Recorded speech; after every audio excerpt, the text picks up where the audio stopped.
Vader wat woon in die hemel,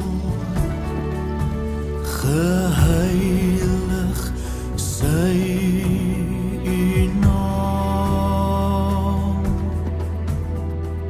Laat u ryk kom, u wil geskied, soos in die hemel, so ook op die aarde. Gee ons vandag ons dagse brood, en vergeef ons al ons skulde net, soos ons vergewe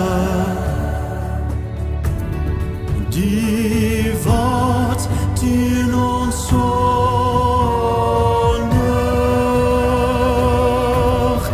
Laat kom ons nie in die versoeking, maar verlos ons van